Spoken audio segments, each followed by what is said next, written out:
I'm Ingrid. I'm 30 years old, and 3 weeks ago, my own parents threw me a birthday party just to publicly disown me in front of our entire family. 53 relatives, aunts, uncles, cousins I hadn't seen in years, a private room at the nicest restaurant in town. I walked in thinking it was a surprise celebration. I walked out.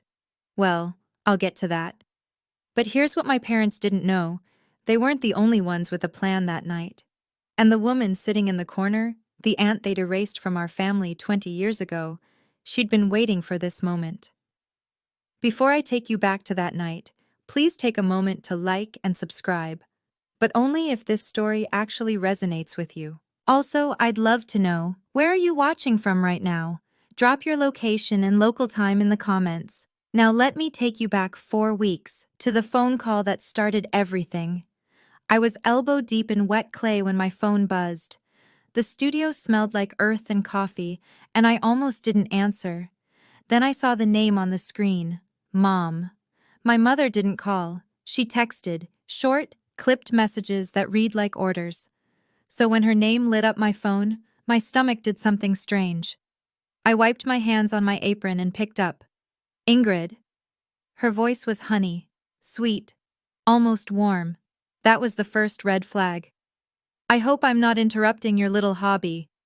I'm working, Mom. What's going on? Your father and I have been talking. She paused, letting the words hang. It's time the family came together, for your 30th birthday. I nearly dropped the phone. In 30 years, my mother had never once called my birthday special. Most years, she forgot entirely. On my 25th, I sat by the phone all day. No one called. Not her, not Dad, not Meredith. A family dinner? I heard myself say. For my birthday? The whole family wants to see you. Her tone sharpened just slightly. Don't be late. Saturday, 7 o'clock, the Sterling. The Sterling, the most expensive restaurant in town. The place where my parents announced Meredith's medical school acceptance. The place where they celebrated everything that mattered to them. I'll be there, I said. Good. Click. I stood in my studio, phone still pressed to my ear, listening to dead air. My hands were trembling, leaving clay fingerprints on the screen.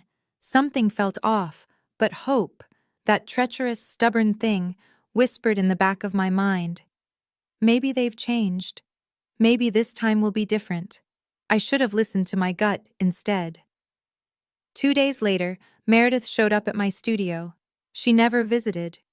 Not once in the 3 years since I'd opened this place. But there she was, standing in my doorway in her pristine white coat, looking around like she'd stepped into a foreign country. Cute space, she said. It wasn't a compliment. What do you want, Meredith? She picked up a ceramic vase, turned it over, set it down carelessly. I've been thinking about Grandma's house. There it was. The real reason. The beach house isn't for sale. It's just sitting there, Ingrid. She finally looked at me. Empty, while my clinic is drowning in debt. Grandma left it to me. That was her decision. Meredith's jaw tightened. Grandma's dead.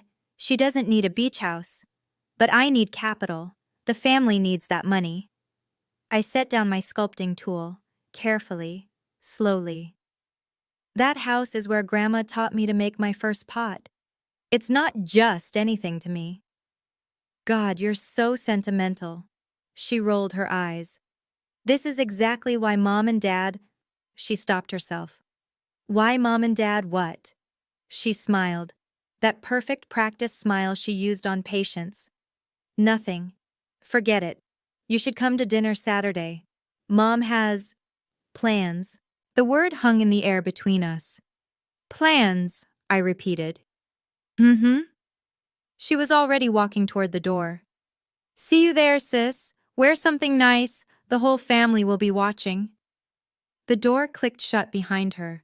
I stood frozen among my pottery wheels and half-finished pieces, her words echoing in my head. The whole family will be watching. Plans. What exactly had I agreed to? That night, I couldn't sleep. I kept thinking about the beach house. About Grandma. Her name was Rosemary. Rosemary Harmon. And she was the only person in my family who ever made me feel like I was enough.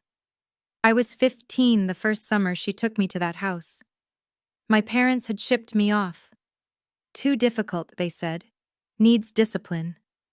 And I arrived angry, sullen, ready to hate everything. But Grandma didn't try to fix me, she just handed me a lump of clay. Your hands create, Ingrid. She guided my fingers on the pottery wheel, her voice soft over the sound of the ocean outside. That's a gift your mother will never understand. It was the first time anyone had called anything about me a gift. Not a problem, not a disappointment. A gift. Every summer after that, I went back. We made pottery together, walked the beach at sunrise, talked about everything and nothing. She came to my first exhibition when I was 22, the only family member who showed up. She sat in the front row, tears in her eyes, clapping so hard her hands turned red. 6 months ago, she died in her sleep. Peaceful, they said. Like she just decided it was time. She left me the beach house. And a small wooden box I hadn't been able to open yet. The night before the dinner, I finally understood what I'd lost when she died. It wasn't just her. It was my only proof that I was lovable, my only witness. Without Grandma, I had no one in that family who saw me. Not really, or so I thought. I had no idea that someone else had been watching all along. The pressure started 3 days before the dinner. First, it was subtle. A text from my cousin Emma. "Hey, heard you might be selling the beach house? That's so generous of you." I wasn't selling anything. Who told her that? Then Dad called. His voice was ice. "Your mother is very upset, Ingrid." I gripped the phone tighter. "About what?" "The house. You know about what." He sighed. That long, disappointed sigh I'd heard my whole life. "We gave you everything. We supported your artistic pursuits, even when they embarrassed us. And now, when the family needs you, you refuse to help." "Grandma left it to me, Dad. In her will. That was her choice." "Wills can be contested." His voice dropped, cold and deliberate. "Loyalty to family shouldn't have to be." The threat hung in the air between us. I felt my chest tighten. Was I being selfish? The question had haunted me for weeks. Meredith's clinic was struggling, I knew that much. My parents had poured money into her education, her career, and here I was, sitting on a property worth over $1 million. But every time I considered giving in, I heard Grandma's voice. "Promise me, sweetheart, never let them make you small." "If you really cared about this family," Dad continued, "you'd do the right thing. Come to dinner. We'll discuss it like adults. And if I don't agree to sell?"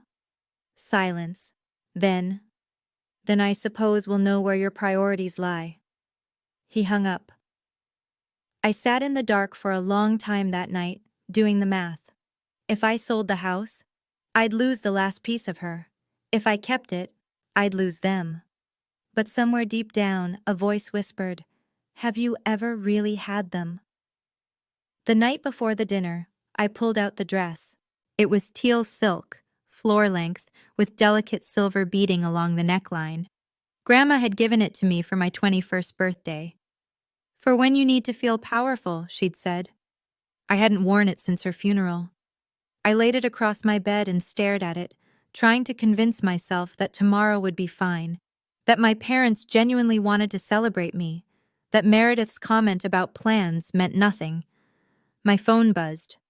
Unknown number. The message was short. "Don't go tomorrow. It's not what you think." My heart stopped. I typed back, "Who is this?" 3 dots appeared. Then nothing. When I tried to call, the number was already disconnected. I sat on the edge of my bed, phone in hand, pulse racing. A prank? A wrong number? Or something else? My eyes drifted to the wooden box on my nightstand. Grandma's box. The one I'd been too afraid to open. Slowly, I lifted the lid. Inside was a handwritten letter, folded neatly, and beneath it an old photograph. 2 young women standing arm in arm, laughing. One was clearly my mother, decades younger. The other, I didn't recognize. I unfolded the letter. Grandma's handwriting. Shaky, but legible. My dearest Ingrid. I couldn't read it. Not yet. If I read it tonight, I'd lose whatever courage I had left. I needed to believe, just for one more day, that my parents might actually love me. I tucked the letter into my purse, just in case. Then I hung the teal dress on my door and tried to sleep.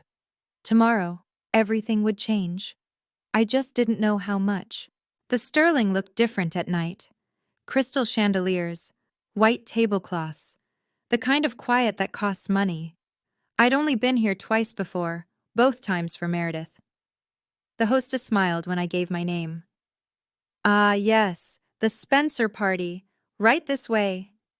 She led me down a corridor lined with oil paintings, past the main dining room, through a set of heavy oak doors. Your private room, she said, and opened them. 53 faces turned to look at me. I froze in the doorway. Aunts, uncles, cousins I hadn't seen since childhood. Great aunts I'd forgotten existed. Second cousins I couldn't name. They filled a massive U-shaped table that dominated the room, all of them dressed in their Sunday best, all of them staring. My heart hammered. This was a surprise party. It had to be. All these people gathered for me. But there were no balloons, no streamers, no cake. No one shouted happy birthday. Just silence. And staring. I spotted my parents at the head of the table. Mom wore pearls. Dad wore his surgeon's face, blank, clinical. Meredith sat beside them, unable to meet my eyes. And in the center of the U, directly facing the entrance, was a single, empty chair. For me.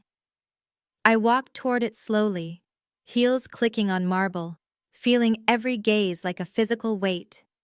The room was too quiet, too still, like a courtroom before the verdict. A microphone stand stood at the head of the table, next to my father's seat. That's when I noticed her. A woman in the far corner, gray-streaked hair, watching me with an expression I couldn't read. She looked familiar somehow, and worried. My mother was smiling, that smile she wore when she was about to win. Ingrid, she gestured to the empty chair. Sit, we've been waiting. I had barely sat down when my father stood up. He picked up a champagne glass and a silver spoon. Tap, tap, tap. The room fell silent, though it was already silent. Every eye shifted from me to him. Thank you all for coming tonight. His voice carried like he was addressing a surgical theater. We've gathered here for a family matter. Not to celebrate Ingrid, not for my daughter's birthday, a family matter. My stomach turned to ice. As many of you know, he continued, our daughter Ingrid has made choices that have concerned us. She abandoned her education. She refused to pursue a respectable career. She's lived in ways that don't reflect our family's values. Murmurs rippled through the room. I heard someone whisper, always knew she was trouble. My father's eyes found mine, cold, final. Victoria and I have tried everything, patience, support, guidance, but Ingrid refuses to change. She refuses to honor her family. My mother dabbed at her eyes with a handkerchief, the performance of a lifetime.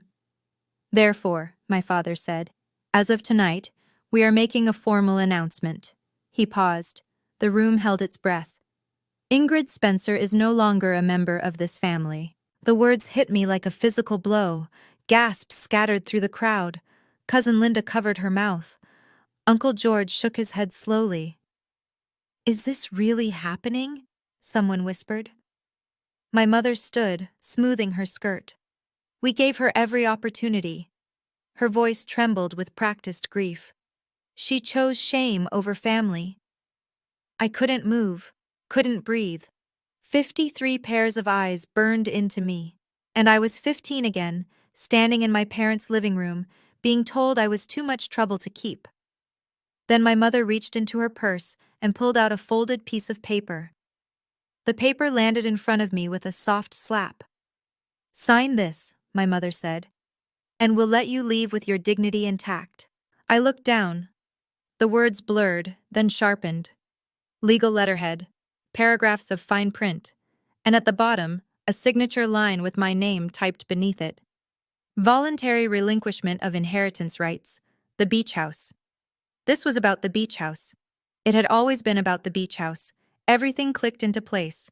The surprise invitation, the family matter. 53 witnesses assembled in their Sunday best. They hadn't gathered everyone to disown me. They'd gathered everyone to pressure me into signing away Grandma's house. The disownment was just leverage, theater designed to break me. You planned this, I breathed. We planned an intervention, my mother corrected smoothly, for your own good. I spotted a man in a gray suit near the door, Mr. Thornton, our family's lawyer. He was already holding a notary stamp, ready to make everything official. My mother leaned closer, her perfume suffocating. 53 witnesses, Ingrid. Your grandmother's lawyer won't be able to argue with that kind of family consensus. She tapped the paper with one manicured nail. Sign. Walk away quietly. This doesn't have to be harder than it already is. The room waited. I could feel them watching, some with pity, some with contempt, some with the morbid curiosity people have at car accidents. My hands were shaking, my vision was blurring. They had turned my 30th birthday into a courtroom, and I was already convicted. But somewhere beneath the panic, something else stirred, something harder. I thought of Grandma's letter, still folded in my purse. I thought of the woman in the corner, watching. My mother pushed a pen toward me. Sign, she said. Now. I picked up the pen. I know. Right now, you're probably as angry as I was in that moment. The pen in my hand. 53 people watching. My own mother's eyes drilling into me like I was a problem to be solved. If you've ever been treated like a tool instead of a person by your own family, type "I understand" in the comments. And if you want to know what happened next, drop a like so I know you're still here with me. Now, back to that restaurant. The pen hovered over the paper. My hand wouldn't move. Sign it, my mother's eyes commanded. End this. But something made me look up. Not at her, not at my father, at the room. 53 faces stared back at me. Most of them I barely knew. Distant relatives who appeared at funerals and weddings, who exchanged Christmas cards we never read. They'd been summoned here as witnesses, as weapons. And then I saw her again. The woman in the corner, gray-streaked hair pulled back simply. A plain black dress that didn't try to impress anyone. She sat apart from the others, near the back, half hidden by a potted palm. She wasn't looking at me with contempt or pity like the others. She was looking at me like she was trying to send a message. Stay calm. Wait. I noticed her hands resting on a leather bag in her lap, a bag that looked fuller than it should be, stuffed with something. Papers, maybe. Or something else entirely. My mother noticed me staring. Her head turned sharply toward the corner, and for the first time that night, I saw something flicker across her face. Fear. It was gone in an instant, smoothed over with practiced control. But I saw it. Ingrid. My mother's voice was ice now. Focus. Sign the paper. Who was this woman? Why did my mother, who feared nothing and no one, look at her like that? And why did something about her face feel so familiar, like looking at an old photograph I couldn't quite place? Ingrid, my father's voice this time, impatient. We're all waiting. I set the pen down, not signing, not yet. Can I have a moment, I said, to collect myself? My mother's smile tightened. Of course, darling. But her eyes never left the woman in the corner. The room pressed in on me, the whispers, the stares, the weight of 53 judgments. But in the chaos, I heard another voice, soft, familiar, speaking from somewhere deep in my memory. Never let them make you small, sweetheart. And if they try, you have everything you need. Grandma had said that to me the last time I saw her, 2 weeks before she died. She'd held my hands in hers, so thin by then, so fragile, and looked at me with eyes that still burned bright. I left you more than a house, Ingrid. Her voice had been barely a whisper, but fierce. I left you the truth. I hadn't understood what she meant. Not then, but I was beginning to understand now. Under the table, my hand slipped into my purse. My fingers found the edge of the envelope. Grandma's letter, still unread. I'd been too afraid to open it last night, too desperate to believe this dinner might actually be what my parents claimed. That hope was ash now. Whatever was in that letter, Grandma had wanted me to have it. She'd known something. About my mother. About this family. About what they would try to do once she was gone. I looked up at the room full of people who wanted me to disappear quietly. At my mother, who had orchestrated this public execution. At my father, who couldn't meet my eyes. Then I looked at the woman in the corner. She was still watching, still waiting. Her hand rested on that overstuffed bag. I wasn't alone. I didn't know how or why yet, but I wasn't alone. Something settled in my chest. Not calm exactly. Resolve. Actually, I said, my voice stronger than I expected. I do have something to say. My mother's smile flickered. What? Give me the microphone. My mother laughed. Short, sharp, dismissive. The microphone? Ingrid, this isn't a performance. Then why is there a mic set up? I gestured to the stand by my father's seat. You planned every detail of this. The seating arrangement, the witnesses, the lawyer in the corner with his notary stamp. You wanted an audience, so let me speak to them. A ripple of murmurs moved through the room. Uncle George shifted uncomfortably. Cousin Linda exchanged glances with her husband. My mother's eyes narrowed. This wasn't the script she'd written. Fine, she said, her voice turning to honey. But first, let's make sure everyone here understands exactly who they're dealing with. She straightened her spine, addressing the room like a prosecutor delivering closing arguments. My daughter had every opportunity. We offered to pay for medical school. She refused.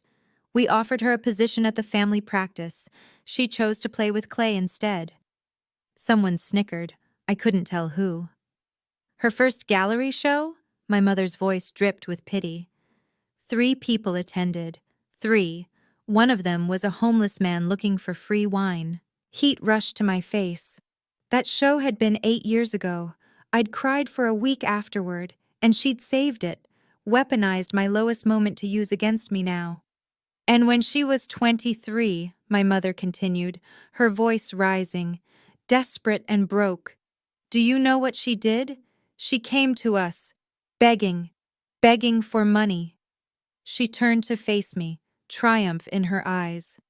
She's always been the weak one, emotional, unstable. Is this really the person you want clinging to mother's estate? My eyes burned, but I would not cry. Not here. Not for her. Are you done? I asked quietly. My mother smiled. Sweetheart, I'm just getting started. She had no idea. So was I. That's when Meredith stood up. My little sister. The golden child. The one who got everything I was denied. The praise, the support, the belief that she could be something. She pressed her hand to her heart, wearing an expression of exquisite sorrow. I tried, you know. I really tried with her. The room turned to watch her performance. I visited her studio last week. Meredith's voice trembled beautifully. I asked if we could talk about Grandma's house, find a compromise, and do you know what she told me? She paused. Perfect timing. She'd learned it from our mother. She said Grandma's house means more to her than her own family. Gasps scattered through the room. Someone clicked their tongue in disapproval. That's not what I said, I interjected. It's what you meant. Meredith's eyes met mine, cold, triumphant. You've always cared more about things than people. That's why you're alone. I stared at her, my little sister, who I'd protected from playground bullies, who I'd covered for when she snuck out at 16, who I'd believed was just caught in the middle of our parents' dysfunction. She wasn't caught in the middle. She was part of it. She'd probably helped plan this whole thing. You see? My mother spread her hands. We have no choice. This is an intervention. For her own good, my father added. For everyone's good, Meredith finished. The three of them stood together at the head of the table, a united front, a family without me. Uncle George leaned forward. Maybe you should just sign, Ingrid. Don't make this harder. Aunt Linda nodded. Think about your parents' reputation. The walls were closing in. The room was shrinking. And then my father picked up the pen and held it out to me. Last chance. The pen hovered between us. Black ink, silver barrel. Such a small thing to hold so much weight. Sign it, my mother said, or walk out that door and never speak to any of us again. 53 people held their breath. I could hear the soft clink of ice in water glasses, the distant hum of the restaurant kitchen, someone's watch ticking. I looked at the paper, the legal jargon blurred together, but I understood enough. My signature would give them the house, Grandma's house, the only place I'd ever felt like myself. I looked at my parents. No love in their eyes, no regret, just impatience. They wanted this over. I looked at Meredith. She was biting her lip, trying to look sad. But I knew that look. That was her waiting to win look. And then I looked at the woman in the corner. She gave me the slightest nod. Her hand moved to her bag. Something shifted in my chest. Not hope exactly. Something harder, clearer. I thought, a real family wouldn't do this. I thought, Grandma would never have wanted this. I thought, I've spent 30 years trying to earn their love. What if I stopped? My hand closed around the pen. I felt its weight. My mother smiled. Then I set it down. No. The word fell like a stone into still water. What did you say? My mother whispered. I said no. I pushed back my chair and stood. I'm not signing, but I am going to say something. I reached for the microphone. My father lunged to stop me, but I was faster. You wanted an audience, I said into the mic, my voice ringing through the room. So let me give them a show. And I finally understood what Grandma meant. I had everything I needed. The microphone felt solid in my hand, real, grounding. My mother's face had gone pale. My father was half standing, unsure whether to charge at me or pretend this was all part of the plan. I didn't give them time to decide. Thank you all for coming tonight. My voice was steady, calmer than I felt. I have a few things I'd like to share. Ingrid, my mother started. You had your turn. I met her eyes. Now it's mine. The room shifted. I felt the attention swing toward me, not as the defendant anymore, but as something else. Someone with something to say. 6 months ago, my grandmother, Rosemary Harmon, passed away. Most of you knew her. She was kind, she was generous. She was the only person in this family who ever made me feel like I mattered. A few people nodded. Grandma had been loved. She left me her beach house, not because I asked for it, not because I manipulated her, because she wanted me to have it. Because... My voice caught. I steadied it. Because she knew what would happen once she was gone. I reached into my purse. Before she died, she left me a letter. I was too scared to read it until last night. I pulled out the envelope. But I think it's time you all heard what she had to say. My mother's face went from pale to gray. Ingrid, don't, she said. Not a command this time. Almost a plea. But I was done listening to her. My dearest Ingrid, I began reading. If you're reading this at a family gathering, things have gone exactly as I feared they would. The room went absolutely still, and the woman in the corner stood up. I continued reading, my grandmother's words filling the silent room. Victoria has always seen people as tools to be used. She tried to take this house from me once, 10 years ago. Tried to convince me I was too old to manage my own affairs. When I refused, she stopped visiting. I heard someone gasp. Uncle George's wife, I think. I knew she would try again with you, sweetheart. She'll use guilt. She'll use family. She'll make you feel small and selfish for wanting what's rightfully yours. I looked at my mother. Her hands were gripping the edge of the table so hard her knuckles had gone white. But you are not small. You are not selfish. And this house is not just property. It's proof that someone in this family loved you without condition. My voice wavered. I steadied it. I've left you something else too. Something your mother doesn't know about. If you're reading this in front of witnesses, and knowing Victoria you probably are, look for your Aunt Patricia, my other daughter, the one Victoria erased 20 years ago. The room erupted in whispers. Other daughter? Victoria has a sister? I didn't know. Patricia has been waiting, I continued reading. She has proof of everything Victoria has done. Not just to you, to me, to her, to anyone who got in the way. I lowered the letter and looked at the woman in the corner. She was standing now, a sad smile on her face. My mother had gone completely still, like a deer in headlights.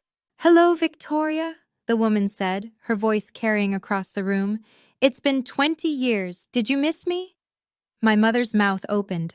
No sound came out. I had an aunt, and she'd been waiting for this moment for 2 decades. Patricia walked toward the table, and the crowd parted for her like water. She moved with the calm of someone who had rehearsed this moment 1,000 times in her head. Every step measured, every breath controlled. "Mom invited me," she said, addressing the room. "Before she died, she said, 'When Victoria makes her move, be there for Ingrid.' You have no right to be here." My mother found her voice, shrill and cracking. "You were cut off. You're not part of this family." "I was cut off because I threatened to tell the truth." Patricia stopped at the edge of the table, directly across from Victoria. 20 years ago, I found out what you were doing with Mom's accounts, skimming money, forging her signature, isolating her from anyone who might notice." The whispers grew louder. Uncle George stood halfway up, then sat back down. "Lies," my mother hissed. "She's always been jealous, unstable." "That's what you told everyone." Patricia nodded slowly. "That I was crazy, delusional, that Mom couldn't trust me." She turned to face the room. "But Mom never believed you. She just didn't have the strength to fight you anymore." "Patricia," my father's voice cut through, "this is inappropriate. Whatever grievances you have—" "Grievances?" Patricia laughed softly. "Richard, do you even know what your wife did? Or were you too busy pretending not to notice?" My father's jaw tightened. He looked away. "I didn't come here to rehash ancient history," Patricia said. "I came because Mom asked me to, because she knew Victoria would do to Ingrid exactly what she did to me, what she tried to do to her." She reached into her bag and pulled out her phone. "And because," she said quietly, "I have proof." Patricia held up her phone like evidence in a courtroom. "Before Mom passed, she gave me one last task." Her voice was steady, carrying across the silent room. "She knew Victoria would make a move on Ingrid eventually. She just didn't know when." My mother's face had gone gray. "Patricia, whatever you think you have." 3 months before she died, Mom installed a voice-activated recorder in her living room. Patricia's eyes never left Victoria's. She told me where to find it, told me to wait until Victoria showed her hand. She pressed play. The first voice was my mother's, crystal clear. "We'll do it at her birthday dinner. Maximum witnesses. Maximum pressure." My father's voice next. "And if she refuses to sign?" "She won't refuse." My mother again, confident, cruel. "She's always been the weak one. This will be easy. One public shaming, and she'll fold like she always does." Then Meredith. "What if she makes a scene?" "Let her." My mother laughed. 53 witnesses watching her have a meltdown? That only helps our case. We can say she's unstable, contest the will on those grounds." Patricia paused the recording. The room was frozen. I could hear someone's sharp intake of breath. Uncle George had his hand over his mouth. "There's more," Patricia said quietly. 20 minutes of it. Every detail of tonight's plan. including how you'd use all of them. She gestured to the assembled relatives, as props in your little theater. That recording was obtained without consent, my mother hissed, grasping at straws. Single-party consent state.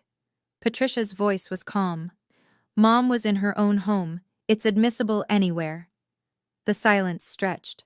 Then Uncle George spoke, his voice heavy. Victoria, what have you done? My mother had no answer. Now I know what you might be wondering. Why did Patricia help? Why wait 20 years? The answer is simple. Sometimes the people who save us are the ones who've walked the same path first. Patricia knew what it felt like to be erased by my mother. She wasn't about to let it happen again. Have you ever had someone like that in your life? Type yes in the comments if you have. And if you want to see how my mother reacted to being exposed, stay with me. The best part is coming. The room was still reeling when I picked up the microphone again. Not to attack, not to gloat, just to be clear. Mom, Dad. I looked at them directly. You wanted to disown me tonight? Consider it done. My mother opened her mouth to interrupt. But not on your terms, I continued. On mine. I turned to face the room, all 53 witnesses my parents had so carefully assembled. I will not sign that paper. Not tonight. Not ever. My voice was steady now, steadier than I'd ever heard it. The beach house was left to me by my grandmother, legally and rightfully. Her will was clear. Her intentions were documented. I looked directly at Mr. Thornton, the lawyer still clutching his useless notary stamp in the corner. And for the record, Grandma's will includes a protective clause. Any document signed under duress or coercion is automatically void. I gestured around the room. Your 53 witnesses? They just watched you attempt to coerce me. On camera. I pointed to the Sterling security dome in the ceiling. In a restaurant with surveillance. Mr. Thornton's face went pale. He quietly slipped the notary stamp back into his briefcase. That clause also states that any family member who attempts to contest the will through manipulation forfeits their own inheritance from the estate. I let that sink in. Watched my mother's jaw tighten. Watched my father's face drain of color. So by all means, Mom, contest it. See what you have left when you're done. Silence. Absolute silence. And one more thing. I set down the microphone with a soft thunk. I didn't bring shame to this family. I brought inconvenience. There's a difference. I chose to live my life instead of performing in yours. That's not a crime. It's called growing up. I looked at my father. He wouldn't meet my eyes. I looked at Meredith. She was crying now, though I couldn't tell if it was shame or self-pity. I'm leaving now, I said. Anyone who wants to join me is welcome. I turned toward the door, and I didn't look back. I was 3 steps from the door when my mother lost control. This is ridiculous! Her voice cracked like a whip. Patricia has always been jealous, a liar. She was never stable. Victoria. Uncle George's voice cut through, heavy, disappointed. Stop. My mother wheeled on him. George, you can't possibly believe. We all heard the recording. He stood slowly, his chair scraping against the marble floor.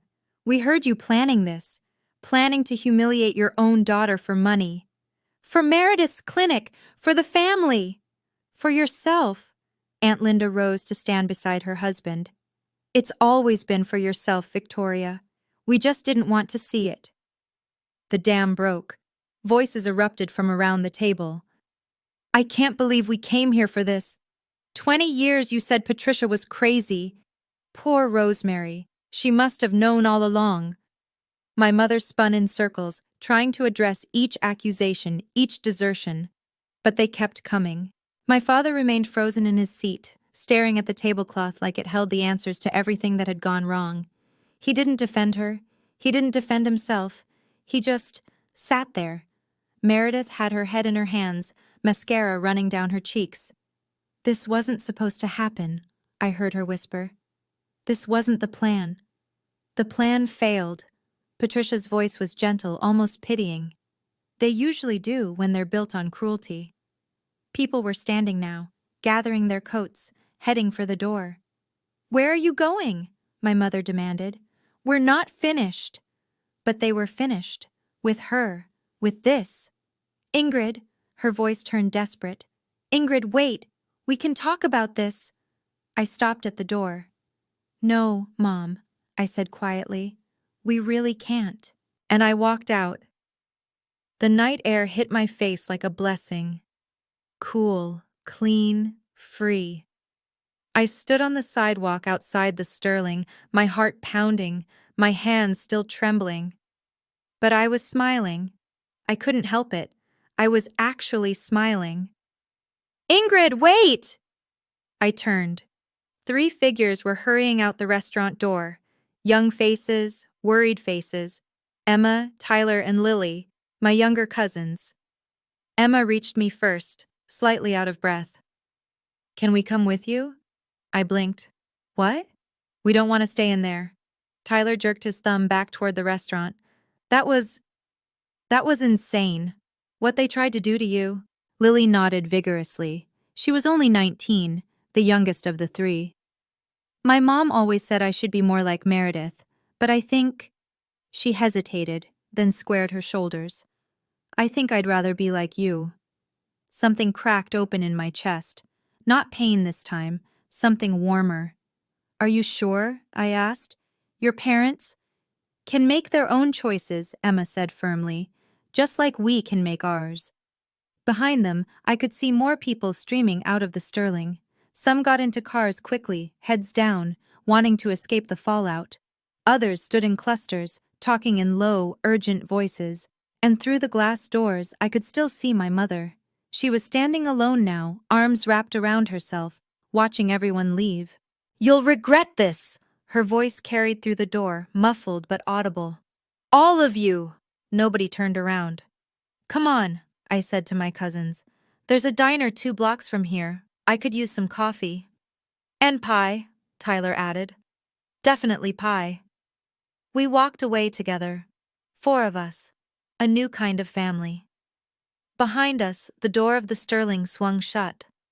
That night, after the diner, after saying goodbye to the cousins, I went home alone. My apartment felt different, smaller somehow, but also safer. I sat on my bed in the dark, still wearing the teal dress, and let myself feel everything I'd been holding back. I cried. Not the pretty kind of crying, the messy, ugly, heaving kind. The kind that comes from years of holding your breath and finally letting go. My phone buzzed constantly. Texts from numbers I didn't recognize. Voicemails I couldn't bring myself to check. I imagined my mother leaving increasingly frantic messages, alternating between rage and false sweetness. I turned the phone off. In the silence, I thought about what I'd lost that night. My parents, my sister, the fantasy that if I just tried hard enough, they would love me. But that fantasy had been hurting me for 30 years. It was time to let it die. I thought about the look on my father's face when the recording played. No shock, no horror, just resignation. He'd known. He'd always known what my mother was capable of. He'd just chosen to look away. I thought about Meredith, crying into her hands. Not for me, for herself, for the money she wasn't going to get, the bailout that wasn't coming. They had never seen me as a daughter or a sister. I was a resource, a problem, a piece on their chessboard just like Grandma said. But not anymore. I picked up Grandma's letter from where I'd dropped it on my nightstand.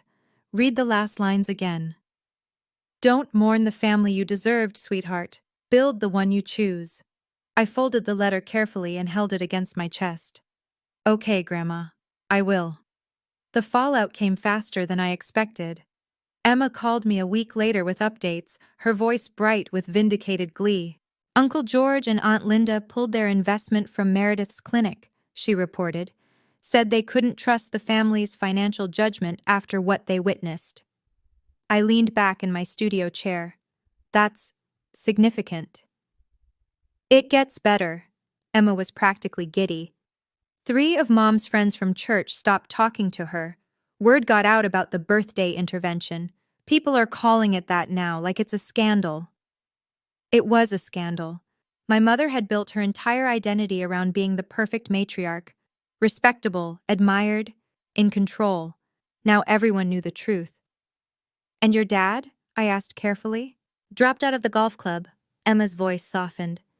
"He told someone he was taking time to reflect. I think that's code for too embarrassed to show his face." A week after that, Meredith called me. I almost didn't answer. "You ruined everything." Her voice was raw, broken. "My clinic might have to close now." I closed my eyes. "That's not my burden to carry, Meredith. It never was. It's a family burden." "No, it was a Meredith burden that you tried to make mine. There's a difference." Silence on the line. Then, "I can't believe you did this to us." "I didn't do anything to you." I kept my voice steady. "I just refused to let you do it to me." She hung up without another word. I set my phone down and looked around my studio, at the pottery wheels, the half-finished pieces, the life I'd built despite everything they'd said about me, the life I was finally free to live. Patricia and I met for coffee on a rainy Tuesday.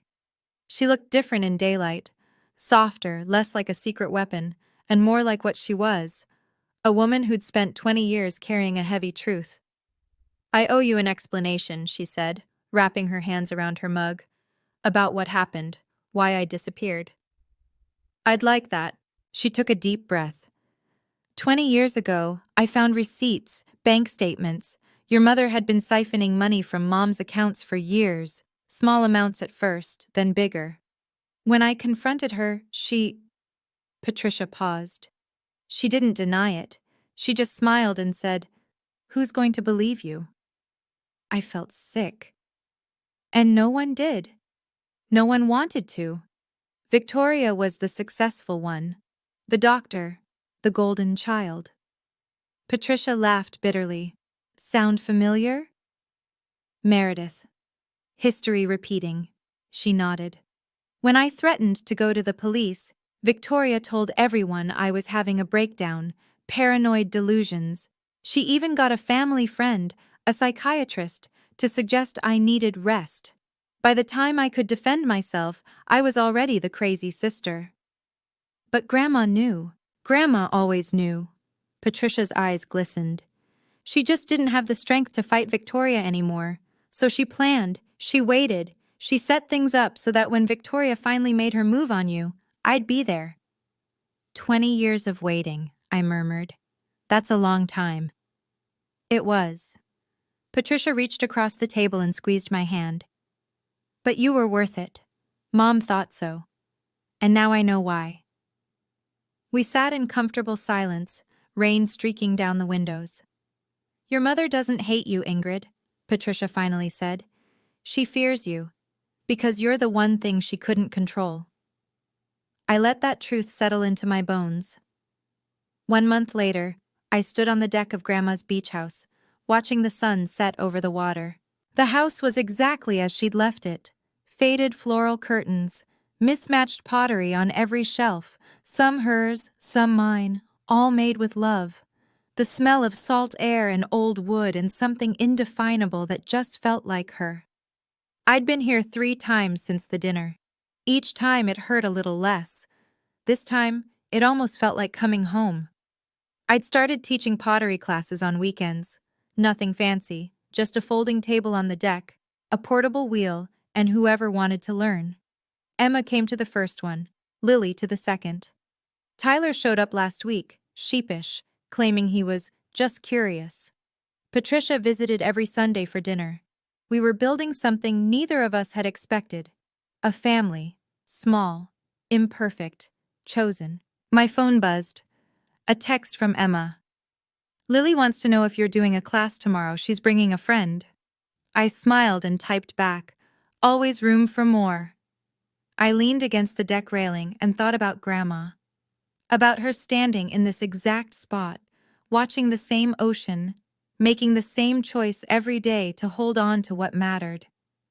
She'd given me more than a house. She'd given me proof that love didn't have to be earned through obedience, that belonging didn't require losing yourself. "Thank you," I whispered to the wind. The waves crashed below, steady and eternal. Somewhere out there, my parents were still spinning their stories, rewriting history, pretending they were the victims. But I wasn't listening anymore. I had pottery to make, students to teach, a life to live. And for the first time in 30 years, I was exactly where I belonged. The call came on a Thursday morning. I was trimming a vase when my phone lit up with a name I'd blocked twice already. Mom. I hesitated. Then, for reasons I still don't fully understand, I answered. Ingrid. Her voice was different, quieter, but still sharp underneath. Your father is reconsidering his will. No, hello. No, how are you? Just straight to leverage. I see.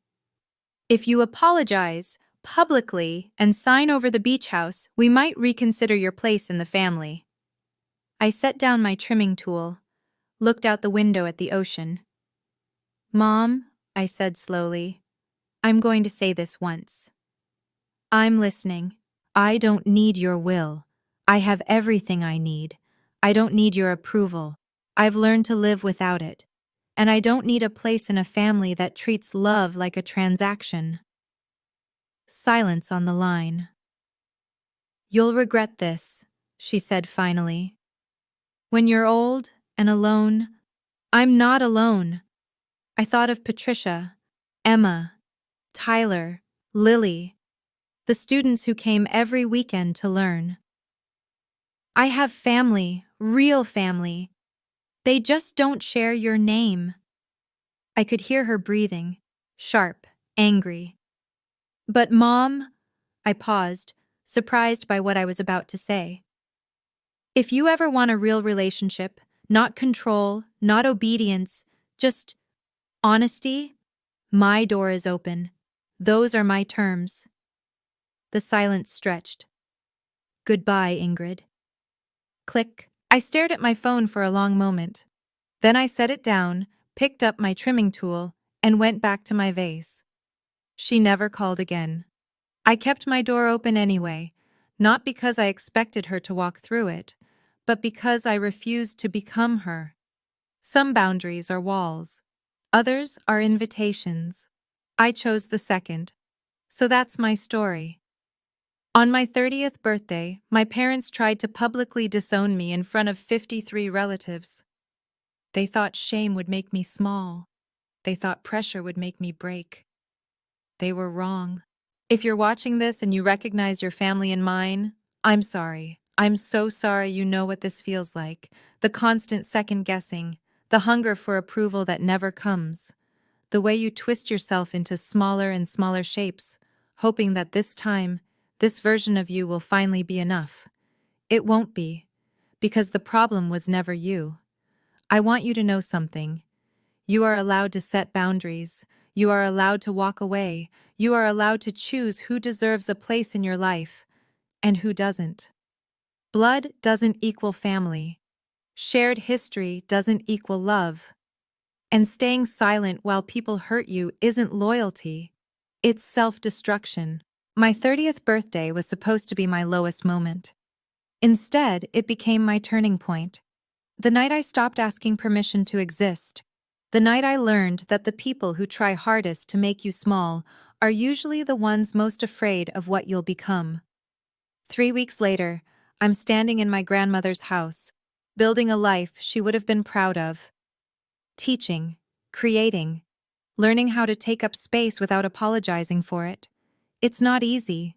Some days it still hurts. But I wouldn't trade this pain for the old numbness, not for anything. They wanted to make me small. Instead, they showed me exactly how big I needed to become. And that, I think, is the best revenge of all. A good life, lived on your own terms.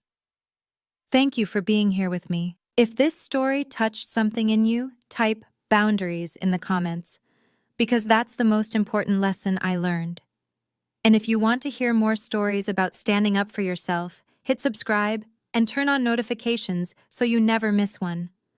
Check the description for more stories like this one. I'll see you in the next video. And remember, you deserve people who love you without conditions. Take care of yourself.